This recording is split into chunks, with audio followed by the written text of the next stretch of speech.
You open your shed and you find a brown snake curled up inside it. Or maybe there's a blue tongue that's got really cold and stuck in your schoolyard.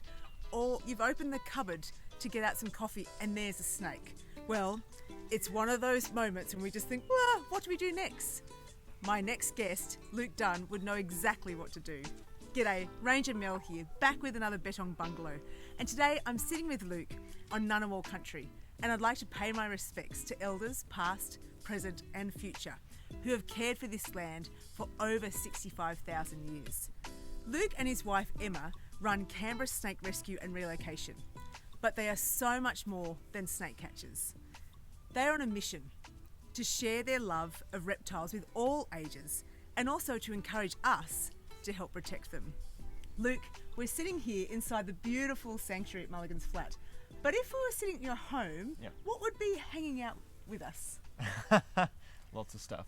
We have a menagerie of animals that we use for education.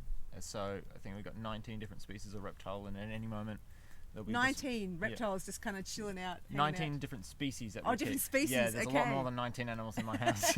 Our goannas are like our cats, and we do have a dog like normal people. There's always something walking around, sitting on the couch with you. Yeah, it's good fun. Tell me about one of your main parts of your work is catching snakes. Yep. What is the biggest mistake that people make when they first see that snake, when it's in their shed, when it's in their backyard? What's the first mistake they make? Well, there's a couple of mistakes I guess people can make. The first mistake would be to go and try and deal with the snake yourself. This would be by trying to pick it up yourself, move it yourself, or hit it with some sort of tool. It's the easiest way to get yourself bitten. These animals are animals that only bite when they're feeling threatened. The easiest way to get a snake to feel threatened is to go and annoy and poke and prod at it or try and hit it with something. As you can imagine, they're not going to respond very nicely to that. So that's probably mistake number one that a lot of people do bugger up with. And I guess if people wanted the snake to be moved, the only mistake then they would then have is to run off inside and hide away from the snake rather than put a safe distance between you and the animal and try and keep an eye on it. So your snake safety sessions, is this why you run them, to try and get people more comfortable with the snakes? Yeah, 100%. Tell us about those. Yeah, so I think it's really, really important that people learn about these animals. We live around them. There will be a snake on every couple of streets here in Canberra. They're very common. It's just that, as I said, they're quiet, they don't make any noise, so people don't tend to notice them, and then they really panic when they do see them. But the truth is we can very safely coexist with these animals around. It doesn't mean we go touching them and patting them and, saying good morning. But if we have that sort of respect for them, they will try and avoid us, and if we can leave them alone. And I guess that's what we try and teach, is that we try and teach people about these animals to get rid of that fear factor, because once we remove that, then we sort of open up the door to education, and then hopefully people can love these animals as much as we do. Because I get the feeling you really love reptiles. Yeah, I'm quite passionate about them. Yeah. So when you do your snake safety sessions, how do people react when you first pull those snakes out of the bag? What usually happens in the room? What's the feeling in the room? It's a mix. Yeah, some people love it, and some people are really nervous and they're tense, and you can tell straight away how people are going to absorb the information that you're sort of trying to give them as soon as you pull out a live snake. So that's why we have the pythons and the snakes that we do use. They're sort of the ambassadors for these wild animals. They help us sort of get over those initial fears, or at least people with really strong phobias that might take quite a long time to get over it. It's that stepping stone to. It's not, hey, I don't want you to avoid these animals, or I don't want you to go touch these animals in the wild. It's, we can respect them. You don't need to be scared of them. We just need to have respect.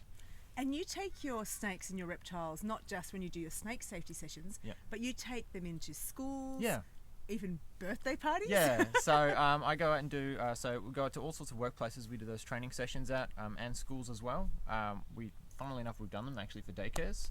For daycares? Yeah, they get us to teach first aid to daycare kids. Really? Which is Why crazy. Is that so important to have those 3 and 4-year-olds knowing what's happening? They're our next generation. A lot of older people, they're set in their ways. So to change the world, we've got to educate the next generation. Kids that are going to absorb that information. But as you said, my partner does run the birthday parties. I don't do them because I'm not that fun. But she does all that sort of stuff, and the way she does it is really good, because she's able to deliver all the the educational stuff that we're trying to push, But in a fun way. but in a fun way that the kids for their birthdays just love. So Yes. she's very good at it. And start to get that Yeah. love for it. Yeah. So I guess you've got these beautiful animals who are really your ambassadors for your snake safety that you do, and also for your education. But they're also your pets. Yes. So what would you like to see other people do with their pets for responsible pet ownership? Be responsible.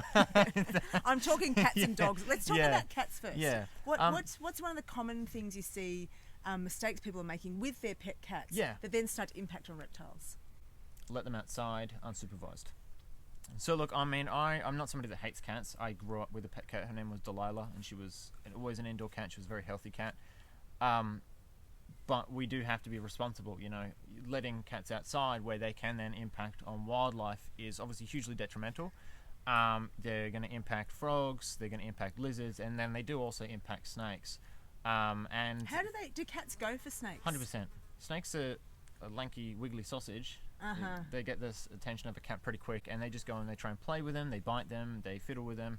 The cats might not necessarily be purposely being aggressive, but them just fiddling around with their claws and their teeth and just having a play is enough to do a lot of damage. And the two biggest issues with cats when we're talking about snakes is that, number one, or any reptile, as soon as a cat bites something, it doesn't matter how insignificant that bite looks, even if it's just a nibble. Cats carry a bacteria in their mouth that is quite toxic to a lot of our birds and reptiles, and without medical treatment they would probably die from an infection, no matter how bad the bite looks. And number two, most of the snakes that we catch from indoors have been brought in by a pet cat. Right. So if there's not a bigger incentive to keep your cat from going outside, you're saying that cats can bring the snakes inside. Yeah.